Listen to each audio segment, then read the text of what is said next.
morning, podcast listeners. This is Ed Franklin with the Ed Franklin No Limits podcast. I guess I should really say Happy New Year.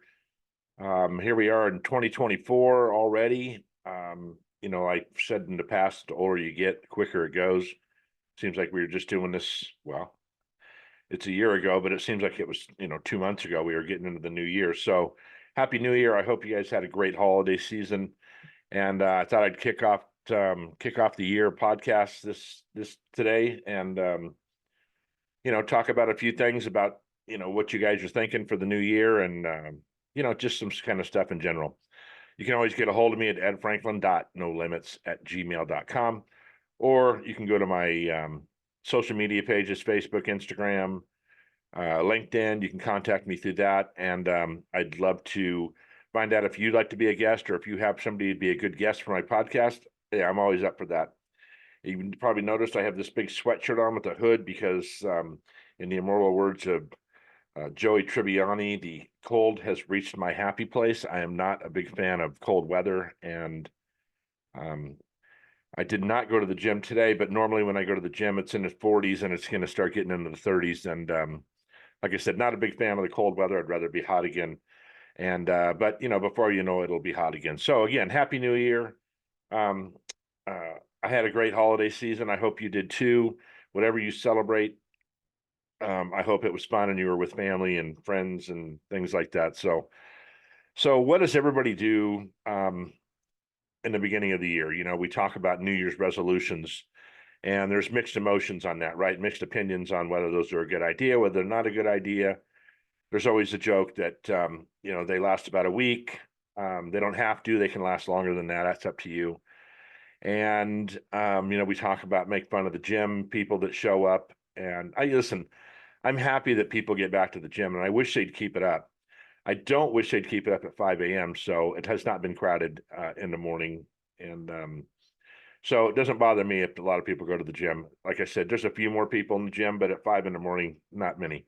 And the colder it gets, the less people will be in the gym. So anyway, I see things on LinkedIn a lot, and I see things on Facebook, and people talking about New Year's resolutions, how they don't do them. And my grandson the other day asked me, Papa, do you have any resolutions for the year? And I said, I'm in a constant state of resolving things, right? When I decide I'm going to do something, I don't wait for a date. Well, sometimes I do. I'm lying. Sometimes I'll say a Monday, or sometimes I'll say the first of the month or the 15th or whatever. But I'm constantly throughout the year trying to improve, what I'm doing in my life. Sometimes it works out. Sometimes I fail.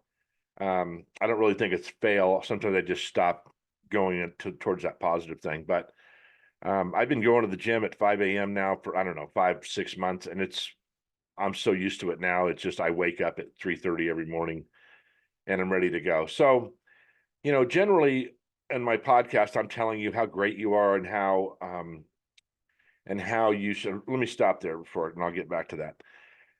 Tony Robbins, the motivational speaker, whatever you want to call him, I used to have his set of cassette tapes. I've said this before, and then I used to listen to him on clips, or some kind of video or whatever. I'd have his CDs, or I just found the other day I was going through a bunch of stuff, and I have all these motivational CDs I used to listen to in the car before the internet, before streaming and all that. And he had this thing he called CANI, CANI, and it was constant and never ending improvement. And I've always remembered that. And I think that we should mold ourselves like that, where we're always trying to improve ourselves. I will never retire. There's not an end in sight for me. I'm still ambitious. I'm still motivated. I'm still all those things. I use the word motivated a lot, and I shouldn't, because motivation is so temporary, right? It's that, I've told you this before, that I would give a talk at the chamber or something, and people would say, man, Ed, I get so motivated, and I want to leave here and go do something. And then they go outside and they got a door ding in their car, and all that motivation just goes out the window. So motivation is kind of an emotion that comes and goes. Inspiration is one of those same kind of things. What you really need is discipline. Discipline is key to anything, and you have to, promise yourself things and not break those promises. So, but generally I will come out and tell you, like I said, how great you are and all that. And that's all well and good. If you look at my my posts online, they're always something positive. I steal those memes, by the way. I don't make them up. Once in a while, I'll write something original, but I probably have heard it before. So I would never come on here and tell you that I'm this original guy that makes up all this stuff. But I would tell you that I'm one of these people that's very, I think have a very positive outlook on things. I look at all the bad news we're having right now about the economy and all this political bullshit and all this stuff, and I just do not let that control what I'm doing in my life, because I was just reading an article 15 minutes ago about Costco and how they have this new cookie on their food menu. And as I went through the article, it was saying how Costco is just growing at leaps and bounds. They're getting more products, they're getting more things. So if the economy is so terrible, these companies wouldn't be growing. Somebody's giving them money to keep growing, right? McDonald's is opening all these restaurants, this restaurant, that restaurant. Some of them are going out of business, but sometimes people go out of business because their products suck, or they haven't changed their menu, or they haven't done a lot of things, and that's just going to happen. That's attrition, right? That's just going to happen every year. Some people, fashions change, a lot of stuff changes. And another one I saw was this guy that, what was he in charge of? Lululemon? No, not Lululemon. He rebranded some other thing and made it great. And so Vans is looking at hiring them so he can rebrand them and get them. Now Vans was a skate shoe in the 70s. And they've definitely evolved. If you go into their store and look at the stuff today, and I have some Vans and my grandson has them, but they need to get updated, right? It's my age people that will not spend the money on the shoes. They're looking at a new market, so they need to go look at that. But that's just like I said, it's attrition. That's just stuff they're going to have to change. So with that being said, you are in the same boat, right? Like I said, I'm not going to come on here and tell you that you're the greatest person in the world. Although I think that. I think what I'm seeing in a lot of people that I know and that I talk to about these things on a regular basis is that people are not super happy right now. And I really think that you are in control of that. So you can say it's the economy, or you've had a death in the family, or you had some trauma.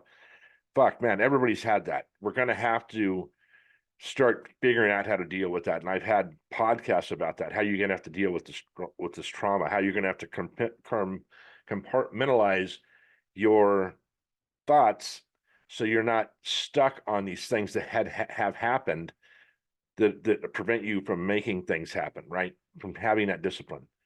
Look, I've had my share of trauma in life, as many of you know, and I know you have too, but it's all stuff that's in the past. I put a good meme out today about, whatever's happened. I don't even remember the meme, but whatever's happened has happened, and you need to look forward, because if you keep dwelling on that, it's going to hold you up from getting better at what you're doing.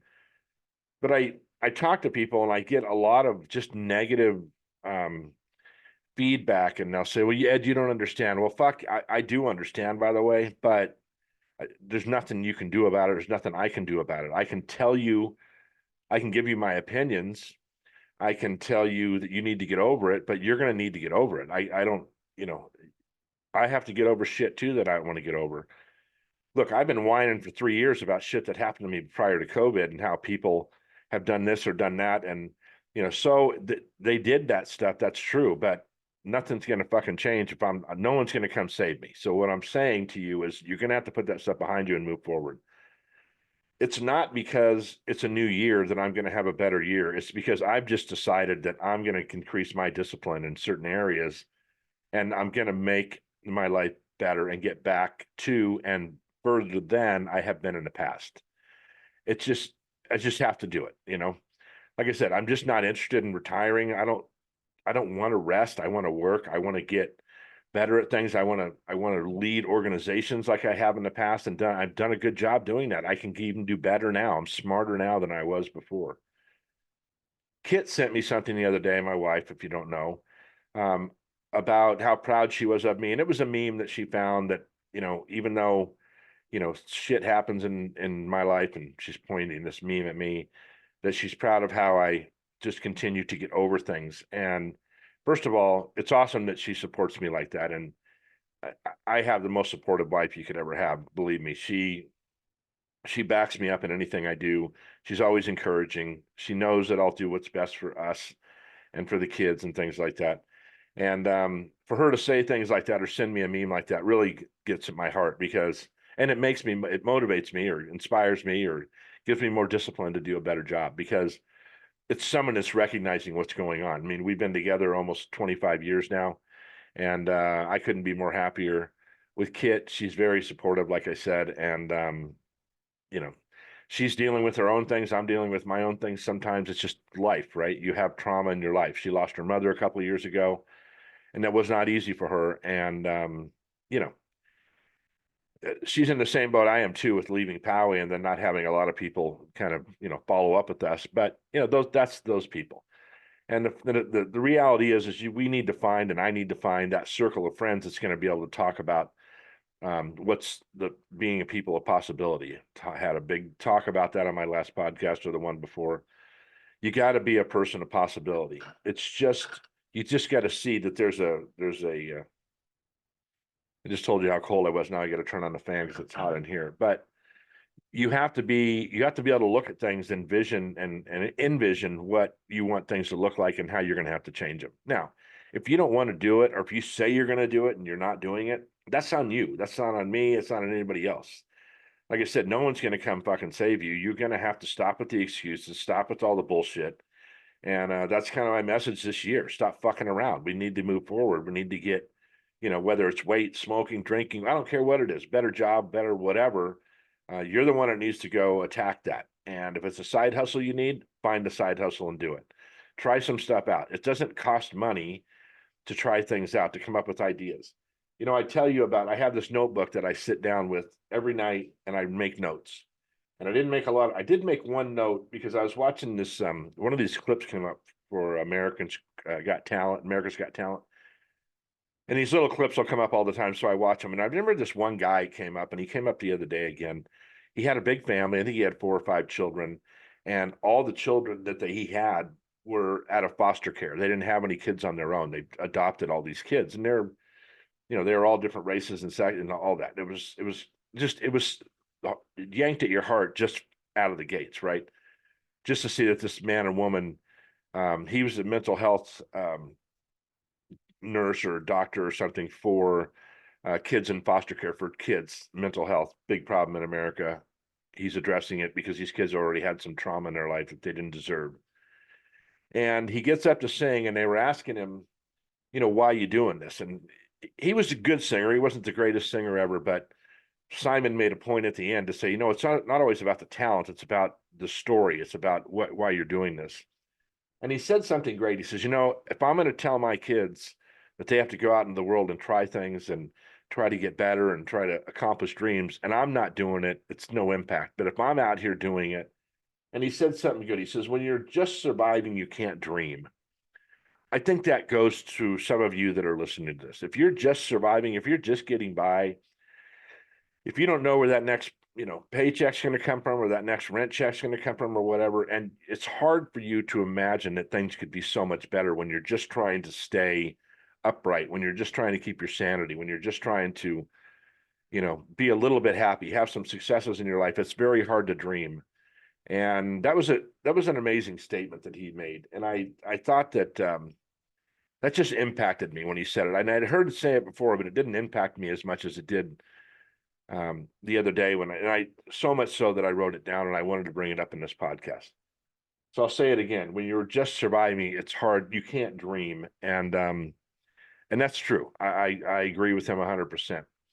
But you got to take that time. You got to take some meditation time. You got to take a little bit of time. I do it at the gym. I do it in other times of the day, where you just kind of have to think of what you want things to look like. What possibilities are out there that you can accomplish if you just did it.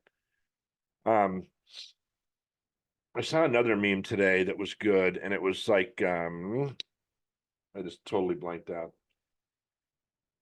I'll think of it in a second. But I was thinking about my kids, which I often do, and about how well they're doing, and about how much they can accomplish if they just put their minds to it. And a few of them have accomplished great things, and they could still do more. I'm not taking away what they've done up to this point, but I'm also saying that, look, if you could do this much, you can do this much, right? You can get a little bit further if that's what you desire to do. Some of my kids are just happy right where they're at. But I hope they're happy, but I hope they're not settled. I hope they're not settling for where they're at, because I think as the future goes on, things are going to change. Economy is going to change. Their kids are going to get older, more expenses, things like. So I want them to continue to dream, right? And I don't want them to get to that point where they're struggling so much they can't dream. And that's really important to me. You know, we always say the cliche is, "Oh, we just want our kids to be happy." Well, I want them to be drivers too. I need them to be. I need them to understand that life is not kind all the time, and they need to continue to push through. They need to look at new things. And I had a conversation with a daughter recently that wants to make a big change in her life, and she said, "Well, Dad, what do I do?" And I said, "I can tell you the first thing." Or she says, "What do you think?" I said, "I think that I don't tell my kids what to do. You guys are all adults. My mom didn't tell me what to do. She'd make suggestions. I will be happy to make suggestions. I would be probably more apt to make recommendations so you don't get burned." That's kind of what us parents do, right? We'll say things to our kids so they're just cautious. There's stuff they're thinking about. But you have to be careful with how you word that, because you can shoot a hole in their dream if you use too much caution. There's a real advantage to being naive sometimes about things and not understanding what the problems can be. Because if you create this problem before it even happens, you're dead in the water, right? You can't. That's why a lot of older people like me don't want to try new things, because they come up with all the reasons why they can't do it. Young people do it too, but older people do it because they've seen, "Oh no, I remember my friend tried that," and I don't care. Listen, 100,000 people are trying to go back to the gym right now, and 80 of them aren't going to continue to go. But there's going to be that 20, right? That 20 or 10% that are going to continue to go, and they're going to change their life. And in 6 months, they're going to look completely different. They're going to feel different. They're going to do all those things. I can remember when I was running the Knights of Columbus, people would say to me, "Ed, statistically, when you have an organization, this is how many people show up." Fuck statistics. I don't care about statistics. That's for other organizations. Our organizations needs to have more people show up. The 20% is not, I'm not satisfied with that. We need 50, 60, 70% of the guys that are part of this organization to show up. Now, what do we need to do to get those guys back? We tell them, we show them the value of coming back and what it means to them personally, what it means to the people we're helping out. I don't care about statistics. They don't mean anything. When you have the 80-20 rule, right? 20% of the realtors are doing 80% of the business in San Diego. You know what the statistic doesn't mean anything to? The 20% that are doing it, because they don't care about stats.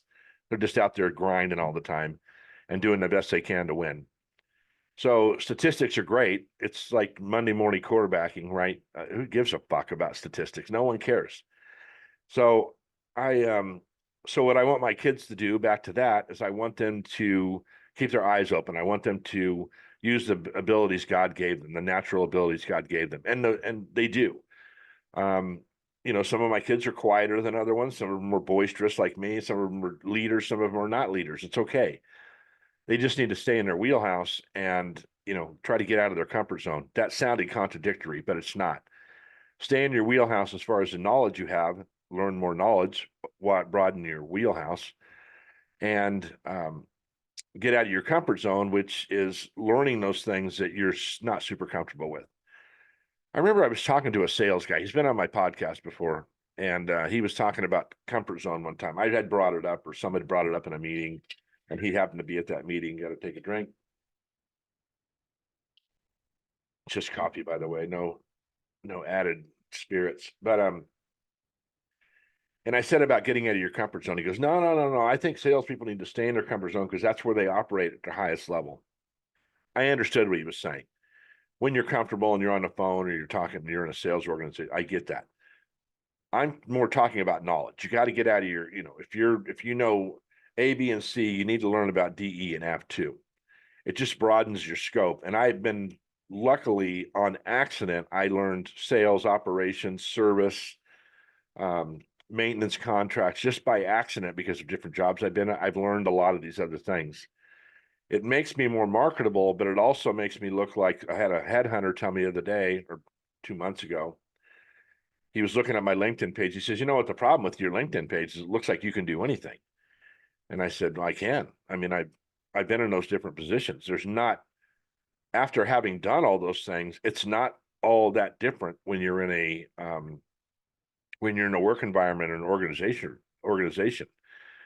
And he thought, well, that's just the problem. People are looking at this and they're saying, well, this guy says he can do everything, which he's full of shit. No one can do everything. Well, we grew up in a different time, and I'm cut from a different fucking cloth, right? I can do just about. I know I can do anything I set my mind to. There's no doubt in my mind about that. And luckily, like I said, on accident, I had a lot of experience doing all those different things. Am I great at any of those things? I think I am. I think I'm great at a few of those things, and other ones I could become great. Speaking of great, the book Good to Great talks about. I hope you read it because it's one of the best business books I ever read. It's a little difficult to get through the first 3 chapters, but when they start getting into leadership qualities and things like that, they have level 1, 2, 3, 4, and 5 leaders. I always say to myself, and this isn't self-deprecating, I say, level 5 leader, I'm not a level 5 leader. I just don't have the personality for it. It's not because I can't do it, it's because I wouldn't do it. I just don't have. And if you read the book, you'd know what I'm talking about. And you could probably look at it and go, yeah, Ed's right. He couldn't be a level 5 leader.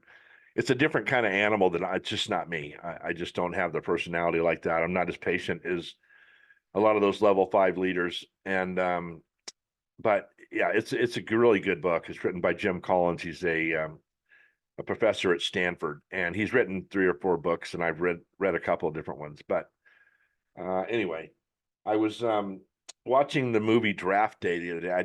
Kit swears I've seen the movie. I couldn't remember one bit of it.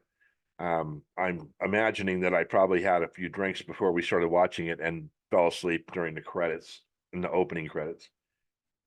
But there was it's kind of a good movie. It's fun. It's gives you a little insight, and I don't know how real this is of the NFL when it comes down to draft day, and it's very much like the stock market, right? These guys are trying to make deals all the way up until the last second, and to get the players they want and this and that. And there's a backstory to it too. That's kind of a personal backstory, so it's kind of fun watching that. But there was Kevin Costner is the star of this movie, and he says something interesting in there. They were talking about, because when they get to this one point where they're on the clock, they have 10 minutes to make a decision, and they have to make either a deal or they have to do something, and they have 10 minutes, and if they run out of time, they're burned. They have to wait for their next turn, and it could be hours before they get their next turn. And then the next team, whoever was in line, would get that next 10 minutes. But he said something funny. He says, nobody can stop a ticking clock, but the great ones can slow it down. And it was kind of so I took it as like this kind of a patience thing, right? The greatest people, they're so calm in these situations. And he felt like you could slow the clock down if you just used your mind and kind of obviously not physically slow it down, but you can get to where you're not wasting your time thinking about things that aren't, paramount to this decision. He said this other line too. He was when they were in this, they had just finished making a deal, and he's like, fuck, I love this job. Right. I love when I'm busy. Like, I'm just crazy busy. I got call over here, call over there. People are calling me on the phone. That just gets me wound up, man. I just love to be in that real, down to the wire stuff. I've had to get jobs done that have a timeline on them, and stuff happens. You've been in construction, stuff happens, but you still got this timeline you got to find. And it's exciting to be in a situation like that. It's probably hard on your heart at some point, but it's just I just get so pumped up when I get into those situations where I really have to perform in a short amount of time, and make some of those decisions and negotiate. In sales, obviously, you're negotiating, on a regular basis, and but I've learned a lot, about negotiation. And I tell you just have to know what you want, and if it's something you just can't. You can't, like, when you go to you've been to the store and you really want something and it's $10 more than your budget was, and you finally just bite the bullet and fucking spend the $10. You can't do that in sales negotiations. You have to have a set where you're going to be. And if you give up something, you got to get something back. That's just the way it is. And I don't have a problem doing that, negotiating, walking away from a job. I don't mind doing that at all. I do not negotiate with price. I give a fair price, and it's I show the value of our price. And if somebody wants to negotiate the price down, I'm just not interested, and that someone else can have the job, because I know at the point where I'm going to lose money, and I'm not going to lose money. It's not my job. I don't get paid to lose money. I get paid to make money. So I bid jobs that I didn't think I was going to get because they were too high, and I got them. And I bid jobs that I thought I came in low and didn't get them. So I used to have a great saying on my wall. I said, if you sell your customer on price, you rent them. If you sell them on value, you own them. And that's a true statement, and most salespeople will agree with that. Yeah, so here we are, 2024. What the fuck's going to happen? It's an election year. We got a lot of stuff coming up. You cannot participate in that and on the sidelines. If you want to participate, get involved. If you don't want to participate, don't let it bring you down. Don't let it tell you how to live your life. Don't be told by a politician or a rich guy or a motivational speaker that you have to do it this way or it's not going to work. That's bullshit. Do it the way you figure out works best for you. I hear, since I go to the gym a lot, I will watch memes and not memes. I will watch videos on working out and nutrition and things like this. And they're so contradictory. It's not even funny. I mean, one guy will tell you to drink a gallon of water the other day, a day, and another guy will tell you not to drink water at all. It's no benefit.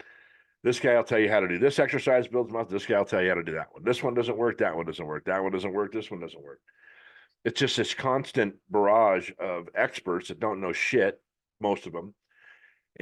But they have a personality that's convincing enough charisma to talk you into taking pills and talk you into taking this Ozempic is this new thing where you take it and you lose weight. I got news for you. You lose weight that fast on a drug like that, you're harming your body in another way, and you'll find out in 10 years. If you lose weight too fast, it's going to come back probably with 10% more weight on it. It's real simple, guys, to lose weight. You eat decent foods and you get into a caloric deficit, right? So if you eat 1,000 calories a day, that's way too low. I'm just using it as a round number. You need to burn off 1,200. That's how you're going to lose weight. It's not fucking brain surgery. We get fooled by a lot of diet soda, less salt, all this stuff on these cans and boxes. First of all, if you're eating out of a can or a box, you're eating the wrong thing. There's a few things that you need to buy like that, like rice comes in bulk, right? You need to do that. But do your homework. If it's getting down to a dietary thing and you're looking at brown rice versus white rice, I've heard that brown's better. I've heard that white's better. Do your homework, read up on it, find somebody that you believe in and check them out.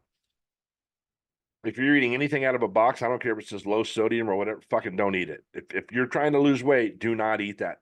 It's not going to help you. And all you need to do is go to the gym. You just need to move your ass. Just move your body. Lifting weights is the best, is in my opinion, only because your muscle continues to burn after you're done. Cardio burns while you're doing it, but you never see they say running's not good for you. You won't burn calories. Well, go watch a marathon and watch the guys that win. None of them are fat, by the way. So obviously running makes you lose weight or keeps your weight off. So when they say don't do cardio, horseshit. Do some cardio too. It's good for your lungs. It's good for burning calories. It's good for your mind. If you're outside, it's good. Go down to the beach, get some of those positive, negative ions into your system. Just stop looking at all the bullshit. The bullshit is keeping you from getting to where you want to get next, right? Especially if it comes down to losing weight or discipline. I was watching one of these videos the other day, and the guy was talking about, I think it was Ed Mylett, which I like, and I've talked about him before. And he was saying, just don't break the promise to yourself. If you want to get up I don't care if you go to the gym at fucking 9 o'clock and say, I'm going to go to the gym every day at 9 o'clock. Don't break that promise to yourself. People break enough promises to you. I know they do.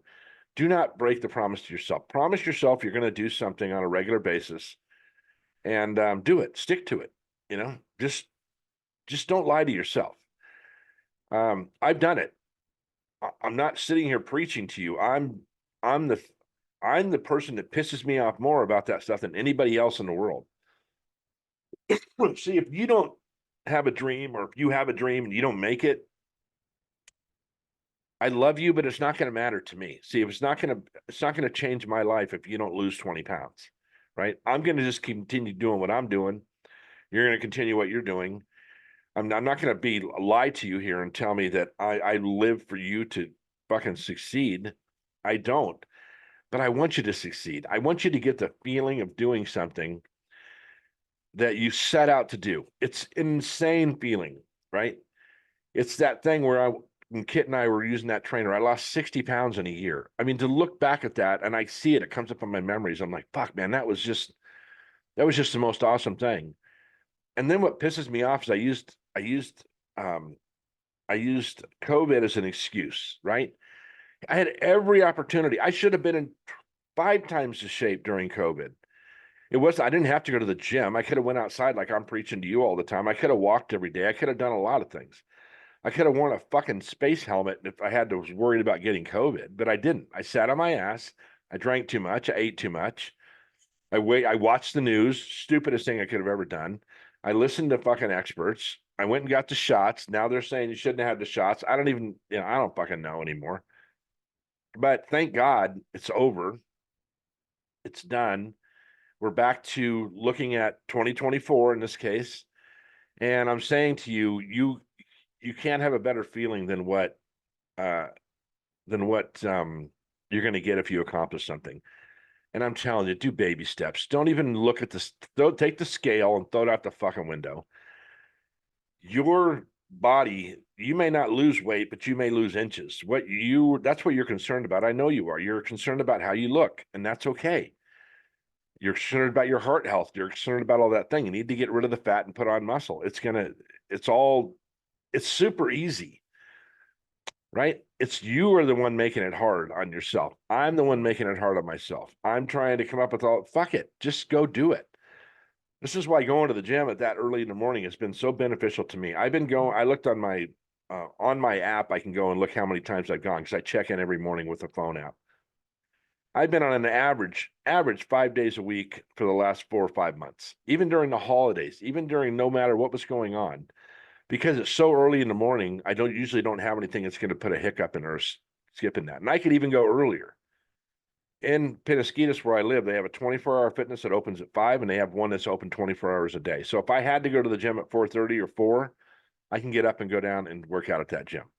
So I have zero excuses, and I refuse to use excuses on this working out thing. My body feels better than it has in a long time. It's funny, I didn't go today. I took the day off today. I'll go tomorrow on Saturday, and that'll be my 5th day for the week on Saturday. And I was sore. And it's the kind of sore that I know I did a great workout, right? It's the one that I know what I was doing was working. And although it's not painful, it's a little aggravating, but it goes away. It goes away, and then I'll be back to doing that exercise, and I'll do a little bit more. I watch people going to the gym, and like I said, I'm glad they're there. And I see the same routine. I see the same amount of weight. I see the same person that I've seen. I'm lifting more. I'm doing different exercises. I'm doing more stretching. Getting my hips in better shape. Not that I have a hip problem. I just think that's the place. Working more core. I'm doing all those things. So I'm trying to improve, constant and never ending improvement, right? Can I?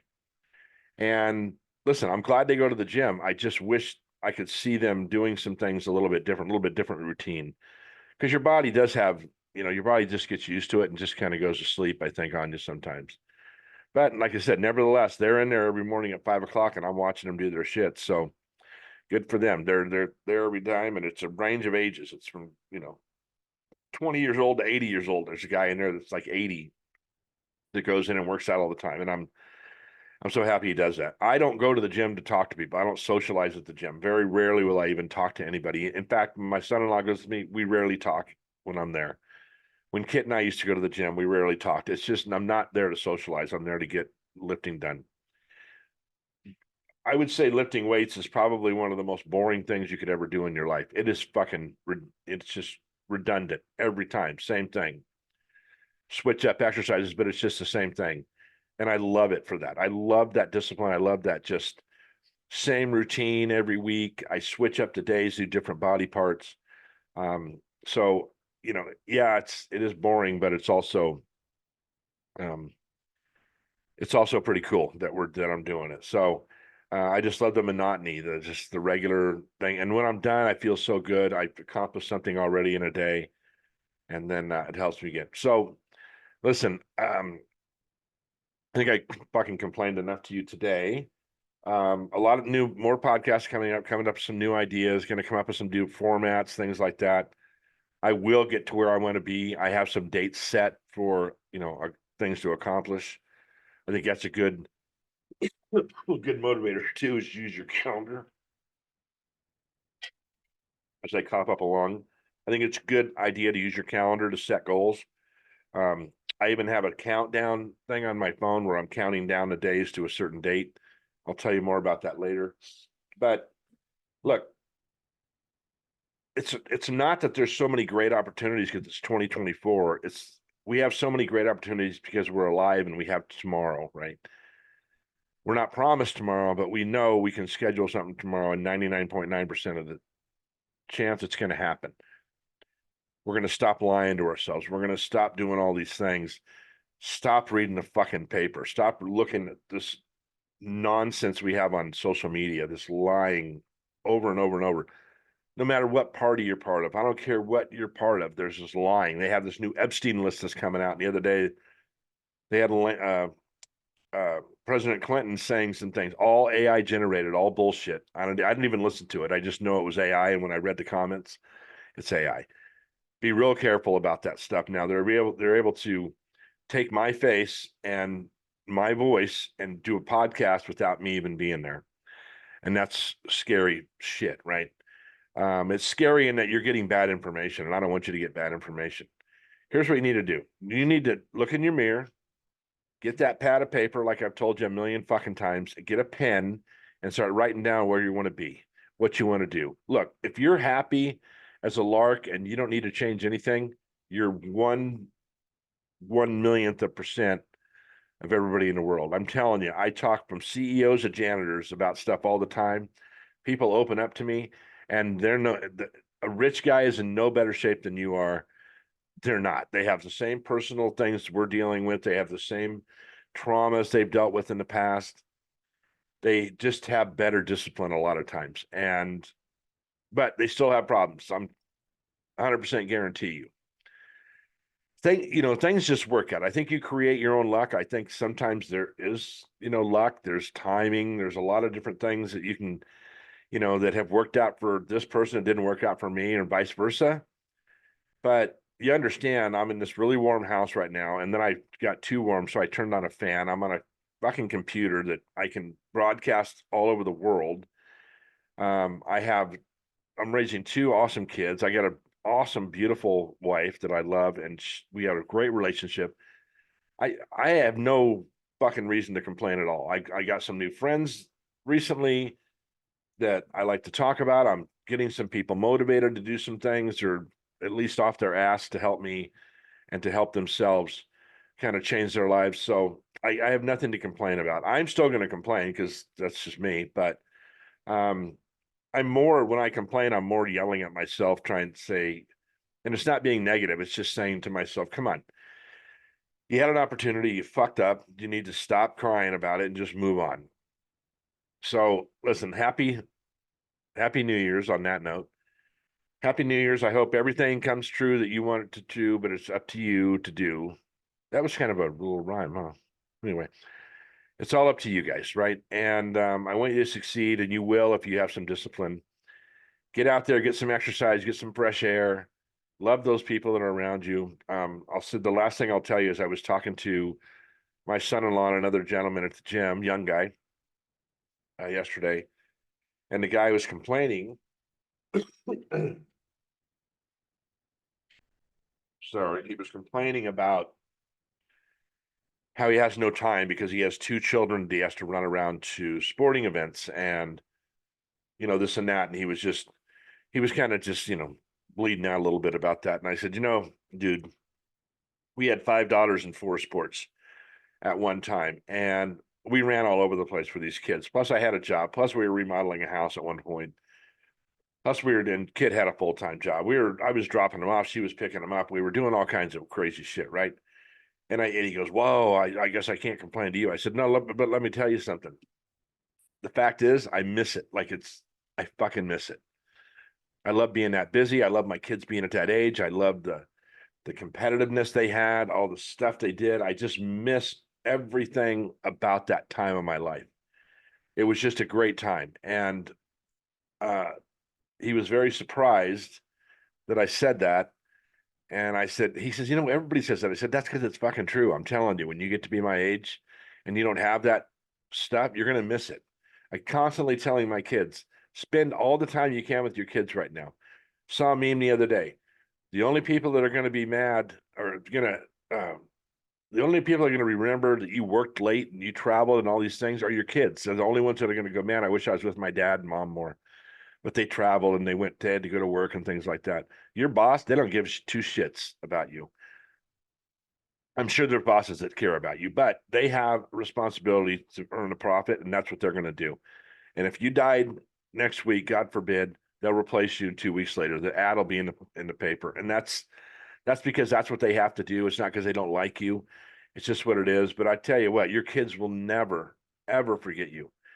And so spend as much time as you can with those kids. And like I said, I do miss those times dearly. I really miss them. I had all the kids at home every night for dinner. I had their friends over. We were swimming. We were doing all these things. It was just the best life you could have. It's just changed now. And I need to create a different, love for my life now. And we're doing that. And that's what's going on this year, right? Is for me to attain some things that I've wanted to attain for a long time, and I'm not going to bitch about it anymore. So that's what it is. So listen, you can always contact me at edfranklin.nolimits@gmail.com. If you have a guest, you want to be a guest, you want to have a conversation about what I'm talked about today, or a conversation about anything. I've had recommendations and been introduced to people that were going to be speakers or guests on my podcast that I've turned down just because I didn't see the synergy in it. I didn't see how it was going to benefit you. Didn't see how it was going to benefit me. And it's usually just going to benefit them. And that's great. I appreciate their ambition, but it's my podcast and I'll fucking do what I want. So that's the beauty about a podcast. Anyway, Happy New Year to all of you. Go out there and get it done. Achieve those dreams, build those dreams, think of those dreams, lay in bed and just imagine those dreams. Do whatever you have to do. I will be back probably next week with another podcast, but Happy New Year. Welcome to 2024. Let's kick some ass.